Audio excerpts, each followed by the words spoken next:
నల్గొండ జిల్లా వార్తలు ఒకసారి చూద్దాం. నల్గొండ నియోజకవర్గం తిప్పర్తి మండలం యల్లమగూడ గ్రామంలో బీఆర్ఎస్ పార్టీ సర్పంచ్ అభ్యర్థి నాగలక్ష్మి భర్త యాదగిరిని కిడ్నాప్ చేసి దాడి చేసినటువంటి ఘటనలో ఇప్పటివరకు ఎలాంటి చర్యలు తీసుకోవడంతో సర్వత్రా కూడా ఆగ్రహం వ్యక్తమవుతుంది. ఈ నేపథ్యంలోనే నల్గొండ మాజీ ఎమ్మెల్యే భూపాల్ రెడ్డి బాధితులతో కలిసి కలెక్టర్ని కలిశారు. నిందితులను అరెస్ట్ చేసి పీడాక్ నమోదు చేయాలంటూ కూడా ఆయన డిమాండ్ చేయడం జరిగింది. 48 గంటలు అవుతున్నప్పుడు కూడా ఇప్పటివరకు నిందితులపైన ఎలాంటి కేసులు నమోదు చేయలేదు. నిందితులు యథేచ్ఛగా గ్రామంలోనే తిరుగుతున్నారు, ప్రతి ఒక్కరిని భయభ్రాంతులకు గురి చేస్తున్నారంటూ కూడా భూపాల్ రెడ్డి ఆగ్రహం వ్యక్తం చేశారు. ఇప్పటికైనా సరే నిందితులపైన పీడాక్ నమోదు చేసి జైల్లో వేయకపోతే బీఆర్ఎస్ పార్టీ తరఫున ఎస్పీ ఆఫీస్ని ముట్టడిస్తామంటూ కూడా భూపాల్ రెడ్డి సందర్భంగా ఆగ్రహం వ్యక్తం చేశారు. నల్గొండ జిల్లాకు సంబంధించి మరొక వార్త. నల్గొండలోని మహాత్మా గాంధీ యూనివర్సిటీలో వీసీ చామాన్ని ముట్టడించారు. విద్యాసంఘ నాయకులందరూ కూడా యూనివర్సిటీలో నిధులన్నీ కూడా పక్కదారి పడిపోతారు, అభివృద్ధి కార్యక్రమాలు జరగట్లేదంటూ కూడా వాళ్ళు వాపోవడం జరిగింది. యూనివర్సిటీలో ఒక్కొక్క భవనాలన్నీ కూడా కూలిపోతున్నాయి, మెస్ భవనం కూడా కూలిపోతుంది. ఇప్పటికైనా సరే మంత్రి కోమరెడ్డి వెంకటరెడ్డి కల్పించుకొని 100 కోట్ల రూపాయలను కేటాయించి యూనివర్సిటీలో అభివృద్ధి కార్యక్రమాలు చేయడంతో పాటు మౌలిక సదుపాయాలు కల్పించాలంటూ కూడా విద్యాశాఖ నాయకులు డిమాండ్ చేశారు. నల్గొండ జిల్లాకు సంబంధించి మరొక వార్త. నల్గొండలో 12th కంపెనీ అయినటువంటి ఫైనాన్స్ కంపెనీ బోర్డు దిప్పేయడంతో 3000 మంది బాధితులు రోడ్డున పడ్డారు. పెద్ద ఎత్తున ధర్నా కార్యక్రమం నిర్వహించారు. ఇక్కడ కంపెనీ నిర్వహిస్తున్నటువంటి రాబోల్ ప్రకాష్ అనేటువంటి డైరెక్టర్ ఇంటిని కూడా ముట్టడించి దాడి కూడా చేయడం జరిగింది. 2 టౌన్ పోలీస్ స్టేషన్ ఫిర్యాదు కూడా చేశారు.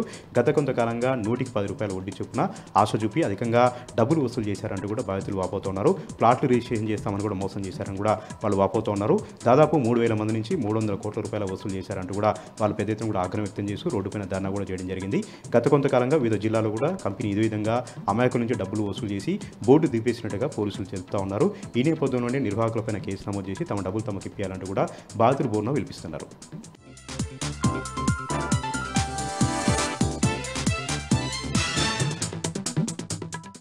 తెలంగాణలో కనిష్ట స్థాయిలో ఉష్ణోగ్రతలు నమోదవుతున్నాయి. ప్రధానంగా దిత్తా తుఫాన్ ఎఫెక్ట్ వల్ల అటు ఈశాన్య తెలంగాణ ఇటు పశ్చిమ తెలంగాణలో కూడా తేలికపాటి వర్షాలు ఉంటాయని కూడా వాతావరణ అధికారులు తెలియజేశారు. ప్రధానంగా దక్షిణ తెలంగాణలో మరియు అటు ఈశాన్య తెలంగాణ అంటే ఖమ్మం, మైబాద్, వరంగల్, ములుగు, జయశంకర్, భూపాలపల్లి ఈ జిల్లాలో కూడా తేలికపాటి వర్షం ఉంటుందని కూడా వాతావరణ అధికారులు తెలియజేశారు. మరో విధంగా చూసుకుంటే చలి తీవ్రత రోజు రోజుకి కనిష్ట స్థాయిలో పడిపోతుంది.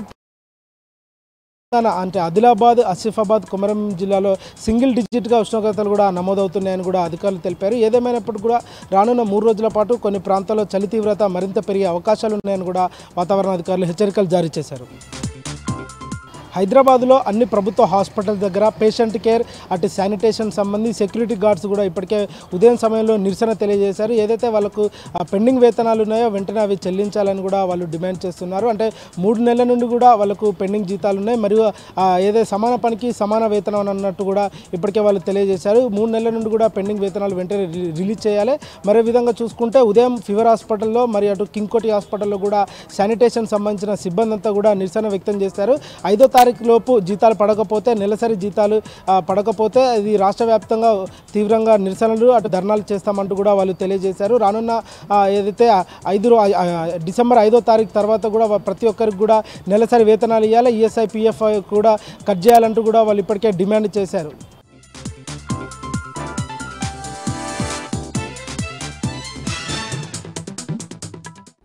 పెద్దపల్లి జిల్లాకు సంబంధించి ఈరోజు ప్రధాన వార్తలు చూసుకున్నట్లయితే పెద్దపల్లి బీఆర్ఎస్ పార్టీ జిల్లా అధ్యక్షుడు రామగుండ మాజీ ఎమ్మెల్యే కోర్కన్ చందర్, కార్మిక నేత కౌశికరి గోదార్ఖండ్ ప్రెస్ క్లబ్లో మీడియా సమావేశం నిర్వహించారు. ఈ సందర్భంగా వారు మాట్లాడుతూ రామగుండంలో అరాచక పాలన, రాక్షస పాలన, కమిషన్ల పాలన కొనసాగుతుందంటూ కూడా వారు ఆరోపించడం జరిగింది. అంతేకాకుండా రామగుండానికి 800 మెగావాట్ల విద్యుత్ ప్లాంట్లో భారీ అవినీతి అలాగే కుంభకోణం జరగనున్నట్టు కూడా వారు ఆరోపించడం జరిగింది. ఎన్టీపీసీ నుండి ₹4.70 మెగావాట్ యూనిట్ను సప్లై చేస్తామని అంటున్నా కూడా ఎందుకు కావాలని ₹7 చొప్పున నిర్మాణం చేపడుతున్నారు ప్రజలకు తెలియాల్సి ఉందంటూ కూడా ఈ సందర్భంగా వారు ప్రశ్నించడం జరిగింది. అంతేకాకుండా కేవలం కమిషన్ల కాకృతి కోసమే ప్రజలపైన పెద్ద ఎత్తున అప్పుల భారాన్ని మూటగడుతున్నారంటూ కూడా ఈ సందర్భంగా వారు ఆరోపించడం జరిగింది. అంతేకాకుండా రామగుండంలో ఇసుక మాఫియా, మట్టి మాఫియా, బూడిద మాఫియా పెట్టరైపోతుంది. స్థానిక ఎమ్మెల్యే రాజ్ ఠాకూర్ మక్కన్ సింగ్కి ఈ యొక్క అవినీతిలో హస్తం ఉందంటూ కూడా వారు ఆరోపించడం జరిగింది. ఒకవేళ కనుక ఎమ్మెల్యేకు సంబంధం లేకుంటే బహిరంగ చర్చకు రావడానికి సిద్ధమంటూ కూడా ఈ సందర్భంగా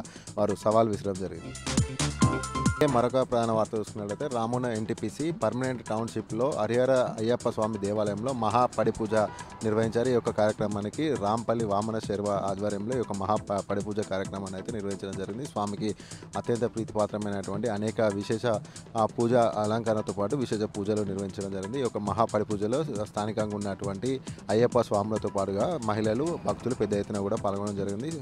పెద్ద ఎత్తున కూడా టౌన్షిప్ పరిధిలో ఉన్నటువంటి వందలాది కుటుంబాలు, కుటుంబీకులు పెద్ద ఎత్తున కూడా ఈ యొక్క పడి పూజలో పాల్గొని స్వామి కృపకు పాత్రలయ్యారు. ఈ సందర్భంగా ఆలయానికి సంబంధించినటువంటి నిర్వాహకులు అయ్యప్ప స్వామి దీక్షా పనులకు అలాగే అక్కడికి వచ్చినటువంటి భక్తులందరూ కూడా కావాల్సినటువంటి అన్ని సకల సదుపాయాలు కూడా ఏర్పాటు చేయడం జరిగింది.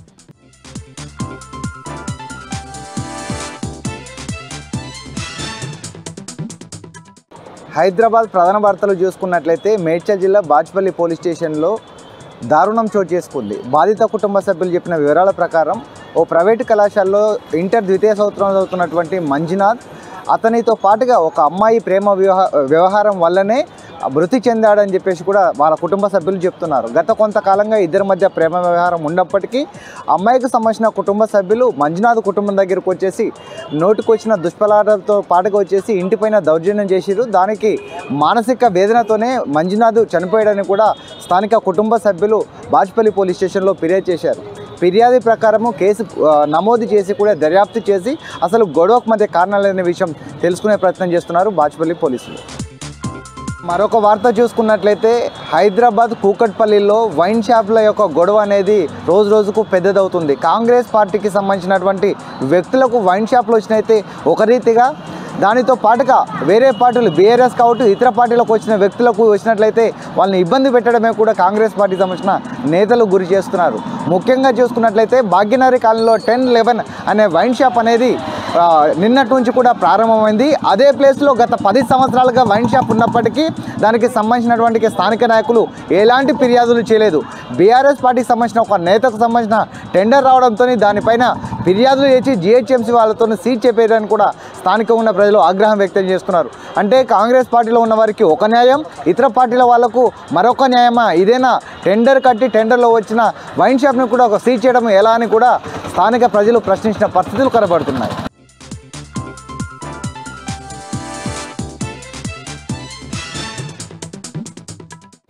జగిత్యాల జిల్లా నుంచి వాళ్ళ ప్రధాన వార్తలు ఒకసారి పరిశీలిస్తే జగిత్యాల జిల్లా వ్యాప్తంగా ఇప్పటికే మొక్కజొన్న కొనుగోలు పూర్తయింది. కానీ ఇప్పటి వరకు ఏ ఒక్క రైతు కూడా అనేక మంది మెజార్టీ రైతులకు డబ్బులు జమ కాలేదు. దాదాపు 30 నుంచి 40 రోజులు అవుతున్నా కూడా వారి ఖాతాలో నగదు జమ కావడంతో ఆందోళన వ్యక్తం చేస్తున్నారు. వాళ్ళ లక్ష్మీపూర్ గ్రామంలో కూడా రైతులు దాదాపు 30 రోజుల పైతరబడి అయినప్పటికీ కూడా ఇప్పటికీ తమ ఈ మొక్కలకు సంబంధించి డబ్బులు జమ కాలేదంటూ నికార్సైన కాంగ్రెస్ రైతులే తమ కాంగ్రెస్ పార్టీ చెందిన వారిమే అని కూడా వారు చెప్పడం జరిగింది. మొత్తానికి ఇప్పటికైనా ప్రభుత్వం తమకు డబ్బులు మంజూరు చేయాలని, ఖాతాలో జమ చేయాలని కోరుతున్నారు. అయితే ఇప్పటికే మొక్కజొన్న కొనుగోలు పూర్తి చేయడము దాటి 45 రోజులు గడిచింది. అలాగే మళ్ళీ పంట కూడా మొక్కజొన్న పంట మళ్ళీ వేయడము, మళ్ళీ విత్తన దశ నుంచి ఇప్పుడు ఒక దశకు చేరుకోవడం జరిగింది. అయినా కూడా డబ్బులు రాకపోవడం పైన ఆందోళన వ్యక్తం చేస్తున్నారు. ఇక జగిత్యాల జిల్లా కేంద్రంలోని మాతా శిశు కేంద్రంలో నిన్న బాలింత అవస్థపైన టీ న్యూస్ ఒక కథనాన్ని ప్రసారం చేసింది. దాదాపు 4 గంటలు గడిచినా కూడా ఆమెకు అమ్మఒడి వాహనం డిశ్చార్జ్ చేసిన తర్వాత ఇంటికి తరలించేందుకు వాహనం పంపకపోవడంతో ఎదురు చూసి అక్కడే కావలి కాసి మరి సొంత వాహనంలో కిరాయి అద్దె తీసుకొని వెళ్ళడం జరిగింది. 5,000 రూపాయల వరకు ఖర్చు చేసుకుంది. దీనిపైన వాళ్ళ జిల్లా కలెక్టర్ సీరియస్ అయి అధికారులను విచారణ జరుపుతున్నారు. దీనిపైన వివరణ ఇవ్వాల్సిందిగా కోరారు. మొత్తానికి మాతా శిశు కేంద్రంలో కేవలం రోగులకే కాదు బాలింతలకు కూడా పూర్తి స్థాయిలో పట్టింపు లేదనేది మనకు క్లియర్ కట్గా అర్థమవుతోంది. ఇక ఎన్నికల వేళ మిట్పల్లి మండలం జగ్గసాగర్ గ్రామంలో వేలంపాట నిర్వహించారు. సర్పంచ్ ఉప సర్పంచ్ పదవికి నిన్న సర్పంచ్ పదవికి 28 లక్షలకు వేలంపాట పడగా మరొక వర్గం వ్యతిరేకించింది. మొత్తం 12 మంది సభ్యులు బరిలో ఉండగా కొద్దిమంది వ్యతిరేకించారు. దీంతో గ్రామస్తులు అంటే ఒక వర్గం వారు ఏకమై ఎవరైనా కూడా అడ్డుకుంటే ₹1,00,000 జరిమానా విధించాలి, అలాగే వారిని గ్రామ బహిష్కరణ కుల బహిష్కరణ చేసినట్టు ప్రకటించడంతో వారంతా కూడా అధికారులకు ఫిర్యాదు చేశారు. అధికారులు ప్రస్తుతం ఈ ఘటనపైన ఎంక్వైరీ చేస్తున్నారు. మొత్తంగా 28 లక్షలకు ఒక గ్రామ సంబంధించి సర్పంచ్ ఉప సర్పంచ్ పదవులు ఒక్కొక్కటి విడివిడిగా వేలంపాటకు కావడం పట్ల అధికారులు అయితే సీరియస్గా వ్యవహరిస్తున్నారు. ప్రజాస్వామ్యంగా ఎలక్షన్లు జరగాలని అయితే కోరుతున్నటువంటి సిచ్యువేషన్.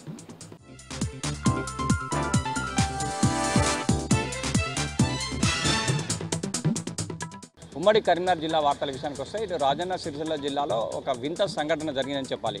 గ్రామ పంచాయతీ ముందు ఎవరో గుర్తు తెలియని వ్యక్తులు ఒక ఫ్లెక్సీని ఏర్పాటు చేసినటువంటి పరిస్థితి. సర్పంచ్గా నిలబడే వాళ్ళు తమకు వద్ద సరైన నిధులు లేవంటూ పనులు చేయలేమంటూ ఉండేవాళ్ళు ఎట్టి పరిస్థితుల్లో సర్పంచ్గా పోటీ చేయవద్దంటూ ఒక ఫ్లెక్సీని గ్రామ పంచాయతీ ముందు ఏర్పాటు చేసి వినూత్నంగా నిరసన తెలిపినటువంటి పరిస్థితి మనకు కనిపిస్తుంది. కరీంనగర్ జిల్లాలో దారుణ సంఘటన చోటు చేసుకుందని చెప్పాలి. ముఖ్యంగా అంటే డబ్బుల కోసం సొంత అన్నను సైతం హత్య చేయడానికి వెనుకాడని ఒక తమ్ముని ఉదంతం వెలుగులోకి వచ్చింది. రామడుగు మండలంలో ఈ సంఘటన జరిగింది. తనకు సంబంధించిన అప్పులను ఏ విధంగా తీర్చుకోవాలో తెలియని పరిస్థితుల్లో, పెద్ద ఎత్తున అప్పులైన నేపథ్యంలో ఏం చేయాలో తెలియని దిక్కుతోచని పరిస్థితుల్లో ఉన్నటువంటి ఒక వ్యక్తి మీద, అంటే మానసికంగా సరిగా లేనటువంటి ఆ వ్యక్తికి సంబంధించి 4,14,00,000 రూపాయల ఇన్సూరెన్స్ చేపించినటువంటి పరిస్థితి. చేపించడమే కాదు, తన అప్పులు తీర్చుకునేందుకు సమయం కోసం వేచి చూసి ఇద్దరు మిత్రులతో కలిసి తన సొంత అన్నను సైతం ఇన్సూరెన్స్ పాలసీల కోసం దారుణంగా హత్య చేసిన సంఘటన. ముఖ్యంగా మొదటగా ఇది యాక్సిడెంట్గా భావించినటువంటి పోలీసులు దీని మీద ఎంక్వైరీ చేపట్టి అసలు నిజాన్ని వెలుగులోకి తీసుకొచ్చినటువంటి పరిస్థితి. ఈ సంఘటనకు సంబంధించి చూసుకుంటే ముఖ్యంగా తన అప్పులను తీర్చుకోవడం కోసం తన సొంత అన్ననే దారుణంగా హత్య చేయడమే కాదు, హత్య చేసి తనకు సంబంధించినటువంటి వాళ్ళ అన్నకు సంబంధించిన 4,14,00,000 రూపాయలను ఇన్సూరెన్స్ పాలసీలను కాజేయడం కోసం ప్రయత్నం చేసినటువంటి పరిస్థితి. ఈ యొక్క అప్పులను తీర్చుకునే ఉద్దేశంతో తన సొంత అన్నను సైతం హత్య చేసిన సంఘటన మాత్రం కరీంనగర్ జిల్లాలో ఒక దారుణ సంఘటనగానే ప్రజలు భావిస్తున్నటువంటి నేపథ్యం ఒక ఎత్తు అయితే, మానవత్వం మంట కలుస్తుందనడానికి ప్రత్యక్ష నిదర్శనం కూడా ప్రజలు భావిస్తున్నటువంటి పరిస్థితి. డబ్బు కోసం తన సొంత అన్నను, అంటే రక్త సంబంధాన్ని సైతం పక్కన పెట్టి హత్య చేసిన ఘటన మాత్రం వెలుగులోకి రావడంతో చాలామంది కూడా నిశ్చేతులైనటువంటి పరిస్థితి అయితే మనకు స్పష్టంగా కనిపిస్తోంది. ఈ నేపథ్యంలో రామడుకు సంబంధించినటువంటి ఈ యొక్క ఎవరైతే చంపారో ఈ ముగ్గురు నిందితులను ఈరోజు కరీంనగర్ సిపి కార్యాలయంలో వారి ముగ్గురిని కూడా పోలీసులు పట్టుకొని ఇటు మీడియా ముందు చూపెట్టినటువంటి పరిస్థితి.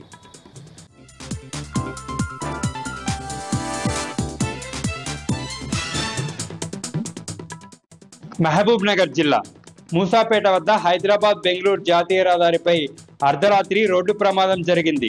హైదరాబాద్ నుంచి బెంగళూరు వెళ్తున్న ఆర్టీసీ బస్సు రోడ్డు కిందకు దూసుకెళ్లింది. లారీని ఓవర్టేక్ చేయబోయి పొదల్లోకి దూసుకెళ్లినట్లుగా ప్రయాణికులు చెప్తున్నారు. ప్రమాద సమయంలో బస్సులో మొత్తం 17 మంది ప్రయాణికులుండగా వారంతా సురక్షితంగా బయటపడ్డారు.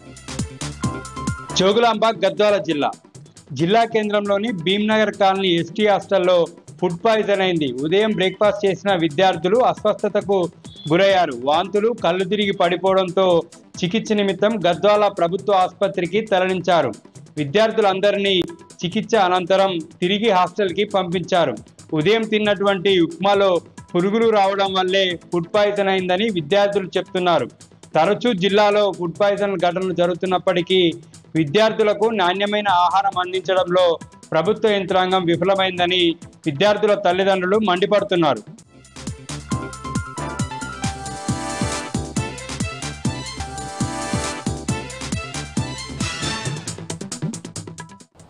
ఆదిలాబాద్ జిల్లా వార్తల విషయానికి వస్తే, జిల్లా కేంద్రంలోని రిమ్స్ ప్రభుత్వ ఆసుపత్రిలో పనిచేస్తున్న కార్మికులు ధర్నా చేపట్టారు. ఏఐటీయూసీ కార్మిక సంఘం ఆధ్వర్యంలో జిల్లా కేంద్రంలోని రిమ్స్ ప్రభుత్వ ఆసుపత్రిలోని ఇన్పేషెంట్ విభాగం ఎదుట ధర్నా చేపట్టారు. ఈ సందర్భంగా కార్మికులు మాట్లాడుతూ తమ దీర్ఘకాలిక సమస్యలను వెంటనే పరిష్కరించాలని డిమాండ్ చేశారు. ప్రధానంగా కనీస వేతనం 26,000 రూపాయలు చెల్లించాలని, అలాగే ఈఎస్పీఎఫ్ సౌకర్యం కల్పించాలని, అలాగే పెన్షన్ సౌకర్యం కల్పించాలని డిమాండ్ చేశారు. అలాగే పెండింగ్లో ఉన్న 1 నెల వేతనాన్ని కూడా చెల్లించాలని, లేని పక్షంలో దశల వారీగా తాము ఆందోళన చేపడతామని, అలాగే తమకు ఉద్యోగ భద్రత కల్పించాలని ఈ సందర్భంగా కార్మికులు డిమాండ్ చేశారు. ఇక మరో వార్తా విషయానికి వస్తే, జిల్లా కేంద్రంలోని రైల్వే శాఖలో పనిచేస్తున్న లోకో పైలట్లు ఈరోజు రైల్వే స్టేషన్ ఎదుట 2 రోజుల నిరాహార దీక్ష చేపట్టారు. ప్రధానంగా పెండింగ్లో ఉన్న దీర్ఘకాలిక సమస్యలను వెంటనే పరిష్కరించాలని ఈ సందర్భంగా డిమాండ్ చేశారు. 48 గంటల ఈ నిరాహార దీక్షలో లోకో పైలట్ పాల్గొన్నారు. ఈ సందర్భంగా లోకో పైలట్ మాట్లాడుతూ దీర్ఘకాలికంగా ఉన్న సమస్యలను వెంటనే పరిష్కరించాలని డిమాండ్ చేశారు. అలాగే 50% డిఏ పెంచాలని డిమాండ్ చేశారు. రైల్వే శాఖలో పనిచేస్తున్న ఉద్యోగులందరికీ కూడా 50% డిఏ పెంచారని, అయితే లోకో పైలట్లకు మాత్రము డిఏ పెంచకుండా నిర్లక్ష్యం చేశారని ఆవేదన వ్యక్తం చేశారు. ఇప్పటికైనా కేంద్ర ప్రభుత్వం వెంటనే స్పందించి తమకు 50% డిఏ పెంచడంతో పాటు దీర్ఘకాలికంగా తాము ఎదుర్కొంటున్న సమస్యలను వెంటనే పరిష్కరించాలని డిమాండ్ చేశారు.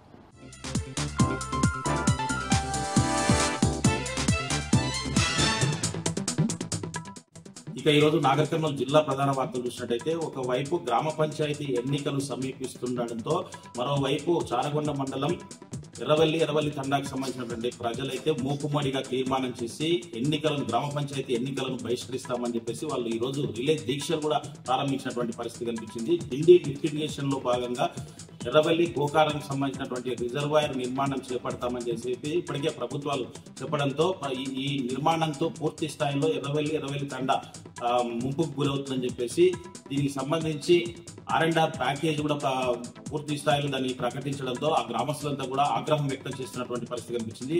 ఎన్నో రోజులుగా మేము దీనిపైన ఉద్యమాలు చేస్తుంటే కూడా ఏ ప్రభుత్వం కూడా పట్టించుకోలేదని చెప్పేసి ప్రస్తుత ప్రభుత్వానికి మేము ఎన్ని నివేదికలు ఇచ్చినప్పటికీ కూడా పట్టించుకోకుండా R&R ప్యాకేజ్ ప్రకటించడం ఏంటని చెప్పేసి దీన్ని వ్యతిరేకిస్తూ దీన్ని పూర్తి స్థాయిలో మేము తిరస్కరిస్తూ ఎన్నికలను బహిష్కరిస్తున్నామని చెప్పేసి కూడా వాళ్ళు ఈ రోజు రిలే దీక్షలు చేపట్టినటువంటి పరిస్థితి కనిపించింది. అయితే రేపటి నుంచి చారగొండ మండలంలో నామినేషన్ల స్వీకరణ ఉన్న నేపథ్యంలో ఎవరు కూడా నామినేషన్ వేయొద్దని చెప్పేసి కూడా వాళ్ళు తీర్మానించుకున్నట్లుగా చెప్తున్నటువంటి పరిస్థితి కనిపించింది. మొత్తంగా చూసినట్టయితే ఒకవేళ ఎన్నికలు నిర్వహించాలంటే ఎన్నికల్లో మేము పాల్గొనాలంటే ఖచ్చితంగా R&R ప్యాకేజీ ఇచ్చినటువంటి జీవోలు వెనక్కి తీసుకోవాలని చెప్పేసి కూడా వాళ్ళు డిమాండ్ చేస్తున్నటువంటి పరిస్థితి కనిపించింది. మొత్తంగా ఎన్నికలు బహిష్కరించే దిశగా అయితే ఎర్రవల్లి తండాకు సంబంధించిన ప్రజలైతే తీర్మానం చేసినట్టుగా మనకు స్పష్టంగా వాళ్ళు ఈ రోజు రిలే దీక్షలు చేసి చెప్పినటువంటి పరిస్థితి కనిపించింది.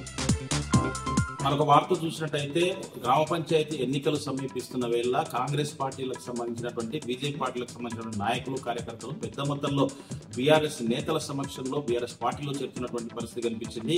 కాంగ్రెస్ ప్రభుత్వం ఇచ్చిన హామీలను ఏ ఒక్కటి కూడా నెరవేర్చకుండా తుంగలో తొక్కడమే కాకుండా అన్ని రకాలుగా ఇబ్బందులు గురి చేస్తుందని గత బీఆర్ఎస్ పాలననే మంచిగా ఉందని చెప్పేసి కాంగ్రెస్ నాయకులే గ్రహించి ఇప్పుడు గ్రామ పంచాయతీ ఎన్నికల్లో ఖచ్చితంగా బీఆర్ఎస్ నాయకుల్ని గెలిపించాలనే ఉద్దేశంతో బీఆర్ఎస్ పార్టీలో చేరుతున్నట్లు ప్రకటించినటువంటి పరిస్థితి కనిపించింది. వారందరికీ కూడా మాజీ ఎమ్మెల్యే మర్రి జనార్దన్ రెడ్డి, మాజీ ఎమ్మెల్యే బీరం హర్షవర్ధన్ రెడ్డితో పాటు పలువురు బీఆర్ఎస్ నేతలు కూడా ఎవరైతే పార్టీలో చేరుతున్నారో జిల్లా వ్యాప్తంగా వారందరికీ కూడా గులాబీ కండువాలు కప్పి పార్టీలోకి ఆహ్వానిస్తున్నటువంటి పరిస్థితి కనిపిస్తుంది.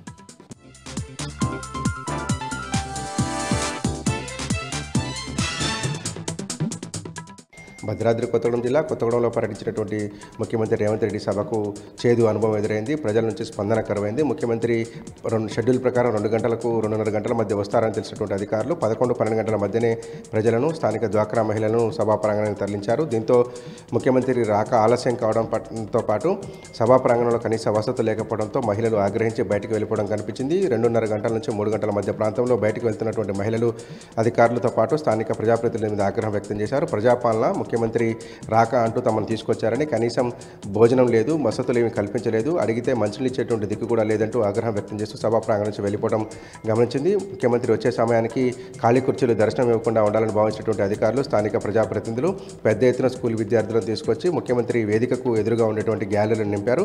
వెనుక వైపు ఉన్నటువంటి గ్యాలరీలు మొత్తం ఖాళీ కుర్చీలు దర్శనం ఇచ్చాయి. దీంతో పాటు ప్రజాస్పందన లేకపోవడంతో ముఖ్యమంత్రి పర్యటన పేలవంగా సాగింది. ఖమ్మం జిల్లా వైరాలో పర్యటించారు బీఆర్ఎస్ పార్టీ జిల్లా అధ్యక్షులు ఎమ్మెల్సీ తాతా మధుసూదన్. వైరాలో ఉన్నటువంటి పలువురు కుటుంబాలను పరామర్శించిన తర్వాత వైరా మండలం కేజీశ్వరపురం గ్రామంలో పర్యటించినటువంటి తాతా మధుసూదన్ స్థానిక ఎన్నికల జరుగుతున్నటువంటి విధానం, కాంగ్రెస్ పార్టీ బెదిరింపులమైన స్థానిక నాయకత్వంతో చర్చించారు.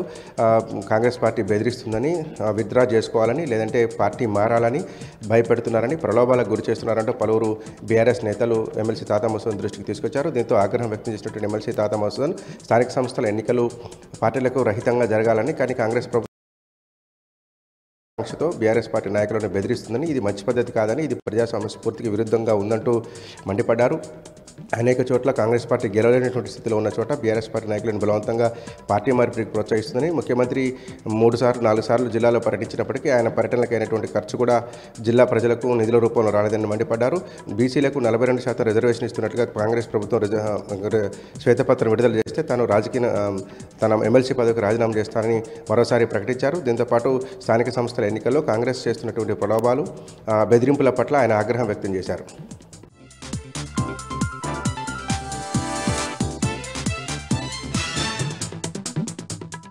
వరంగల్ జిల్లా ప్రధాన వార్తలను పరిశీలించినట్టయితే నర్సంపేట నియోజకవర్గ కేంద్రంలో మాజీ ఎమ్మెల్యే పెద్ది సుదర్శన్ రెడ్డి మీడియా సమావేశం నిర్వహించారు. నర్సంపేట నియోజకవర్గంలో పర్యటించేటువంటి సీఎం రేవంత్ రెడ్డి నియోజకవర్గ అభివృద్ధిని కూడా పరిశీలించాలని సందర్భంగా పెద్ది సుదర్శన్ రెడ్డి కోరారు. నర్సంపేట నియోజకవర్గంలో నిలిచిపోయిన అభివృద్ధి కార్యక్రమాల మీద అధికారులతో సమీక్ష జరపాలని సందర్భంగా సూచన చేశారు.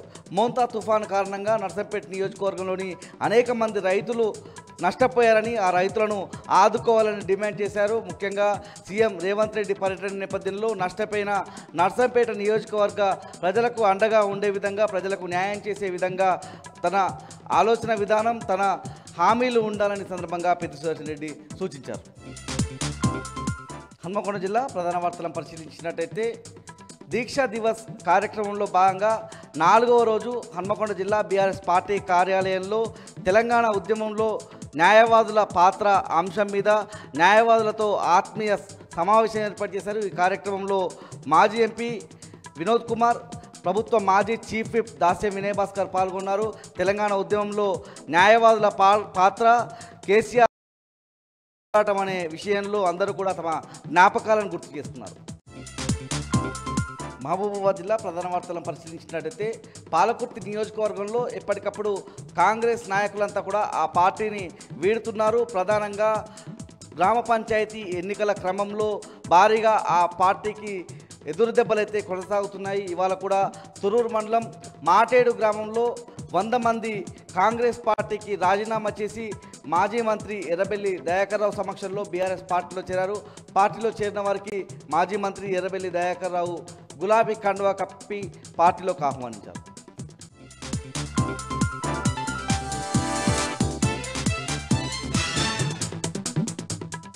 ఉమ్మడి మెదక్ జిల్లాలో ఈరోజు ప్రధాన వార్తలు ఈ విధంగా ఉన్నాయి. సిద్దిపేట జిల్లా వార్తలు వచ్చేసరికి గజ్వేల్ నియోజకవర్గానికి సంబంధించిన వివిధ మండలాలకు సంబంధించిన కాంగ్రెస్ పార్టీ నాయకులు, కార్యకర్తలు ఈరోజు మాజీ మంత్రి హరీష్ రావు సమక్షంలో బీఆర్ఎస్ పార్టీలో చేరారు. ఈ సందర్భంగా బీఆర్ఎస్ పార్టీకి సంబంధించిన కండువా కప్పి వాళ్ళందరినీ కూడా హరీష్ రావు పార్టీలోకి ఆహ్వానించారు. ఈ కార్యక్రమంలో స్థానిక నేతలు వంటేరు ప్రతాప్ రెడ్డితో పాటు పలువురు బీఆర్ఎస్ పార్టీ నాయకులు, కార్యకర్తలు ఈ కార్యక్రమంలో పాల్గొన్నారు. ఈ సందర్భంగా హరీష్ రావు మాట్లాడుతూ గత 2 సంవత్సరాల కాలంలో రేవంత్ రెడ్డి ప్రభుత్వం పూర్తిగా గ్రామాలను, గ్రామ పంచాయతీలను పూర్తిగా నిర్వీర్యం చేసిందని ఆయన చెప్పారు. ఎన్నికలు జరగక 2 సంవత్సరాలు గడుస్తున్నా కూడా ప్రభుత్వం పట్టించుకోవడం లేదని చెప్పారు. ఫలితంగా గ్రామాల్లో పారిశుద్ధ్య పనులు కూడా లేకుండా అనేక అవస్థల పాలవుతున్న పరిస్థితి అక్కడ నెలకొందని చెప్పారు. స్థానిక సంస్థల ఎన్నికలు జరుగుతున్న ప్రస్తుత నేపథ్యంలో కాంగ్రెస్ పార్టీకి ప్రజలు బుద్ధి చెప్పాలని చెప్పి ఈ సందర్భంగా హరీష్ రావు పిలుపునిచ్చారు. ఇక సిద్దిపేట బస్ డిపో ఎదుట ఈరోజు ఎస్ఎఫ్ఐ ఆధ్వర్యంలో ఆందోళన నిర్వహించారు. కొక్కునూరుపల్లి విద్యార్థులకు బస్సుల్ని ఆపడం లేదని చెప్పి ఈ సందర్భంగా ఎస్ఎఫ్ఐ విద్యార్థులంతా ఆందోళన నిర్వహించారు. తక్షణమే కొక్కునూరుపల్లి వెళ్లేటువంటి విద్యార్థుల కోసం బస్సులు వేయాలని చెప్పి వాళ్ళు డిమాండ్ చేస్తూ ఆందోళన నిర్వహించారు.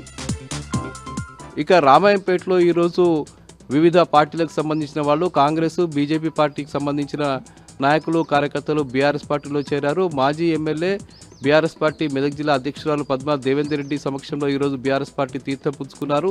స్థానిక సంస్థల ఎన్నికలు అట్లాగే గ్రామ పంచాయతీ ఎన్నికలు జరుగుతున్న నేపథ్యంలో కాంగ్రెస్, బీజేపీకి సంబంధించిన పలువురు నాయకులు బీఆర్ఎస్ పార్టీలో చేరడం పట్ల ఈ పద్మా దేవేందర్ రెడ్డి హర్షం వ్యక్తం చేశారు. రానున్న ఎన్నికల్లో కార్యకర్తలు, నాయకులు పెద్ద ఎత్తున పనిచేసి బీఆర్ఎస్ పార్టీ బలపరిచినటువంటి అభ్యర్థుల్ని గెలిపించాలని చెప్పి ఆమె పిలుపునిచ్చారు. రేవంత్ రెడ్డి ప్రభుత్వం పూర్తిగా ప్రజలకు అన్యాయం చేస్తుందని చెప్పి ఈ సందర్భంగా పద్మా దేవేందర్ రెడ్డి తీవ్రస్థాయిలో రేవంత్ రెడ్డి ప్రభుత్వంపై దుయ్యబట్టారు. ఇక సంగారెడ్డి జిల్లా వార్తలు వచ్చేసరికి సంగారెడ్డి జిల్లా జహీరాబాద్ నియోజకవర్గంలోని జరాసంగం మండలానికి సంబంధించిన కాంగ్రెస్, బీఆర్ఎస్, బీజేపీకి సంబంధించిన నాయకులు, కార్యకర్తలు ఈరోజు ఎమ్మెల్యే మాణిక్రావు సమక్షంలో బీఆర్ఎస్ పార్టీలో చేరారు. ఈ సందర్భంగా ఎమ్మెల్యే మాణిక్రావు మాట్లాడుతూ బీఆర్ఎస్ పార్టీ రోజు రోజుకు మరింత బలోపేతం అవుతుందని చెప్పి ఆయన పేర్కొనడం జరిగింది. స్థానిక సంస్థల ఎన్నికల్లో బీఆర్ఎస్ పార్టీ విజయ దుందుబి మోగిస్తుందని చెప్పి ఆయన ధీమా వ్యక్తం చేశారు. రేవంత్ రెడ్డి ప్రభుత్వం అన్ని రంగాల్లో విఫలమైపోయిందని చెప్పి ఆయన చెప్పారు. ప్రజలకు ఇచ్చినటువంటి ఏ ఒక్క హామీని కూడా నిలబెట్టుకునేటువంటి రేవంత్ రెడ్డి ప్రభుత్వానికి స్థానిక సంస్థల ఎన్నికల్లో, గ్రామ పంచాయతీ ఎన్నికల్లో బుద్ధి చెప్పాలని చెప్పి మాణిక్రావు ఈ సందర్భంగా పిలుపునిచ్చారు.